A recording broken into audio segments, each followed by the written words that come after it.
Hiya, folks. Mike Lindell here from the land of 10,000 lakes. That's right, Minnesota. Well, we've been reading through my book, From Crack Addict to CEO, and going through my 14 near-death experiences, which I obviously managed to live through. Today, we're going to talk about near-death experience number 11. It was about 5 Christmases ago, I would say, and my Aunt Lily, who lives up in Ely, it's up north away, invited me up for Christmas, and the rest of the family was going, and I said yes. So I packed about a half ounce of crack, planned on being there for just a few days, and headed on up to Ely. Aunt Lily kept asking me, "Now, Mike, why do you keep going out to that shed out there? It's cold out there. What are you doing in that shed, Mike?" And obviously I was out there smoking crack, but I couldn't tell her that, so I told her pillow stuff. And she said, "Mike, I didn't see you bring any pillow stuff in with your luggage." And I said it was more conceptual and it was on paper. And she said, "Mike, can I see the papers?" And I, had to dodge that one. So long story short, I ran out of crack and I was stuck there in Ely, Minnesota with no crack. Now you try to get crack in Ely, Minnesota. Good luck to you.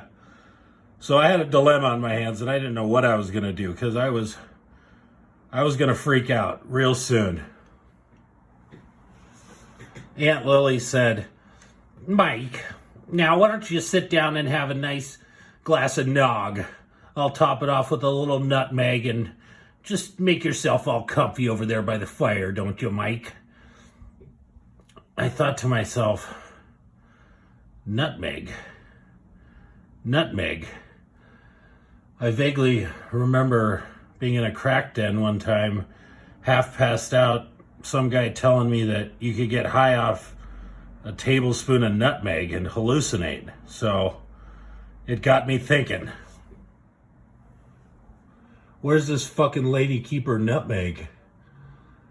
There it is. So I ended up finding the nutmeg, and I remember that crackhead telling me about a tablespoon would do it, but he was a crackhead, so I took 2.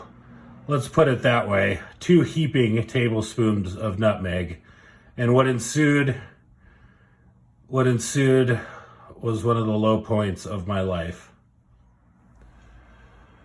I began hallucinating that I was a kangaroo. I stole my nephew's teddy bear and favorite toy and put it in his paperboy bag and started jumping around the house. No one knew what to do with me, and I just kept going. Boing, boing, boing.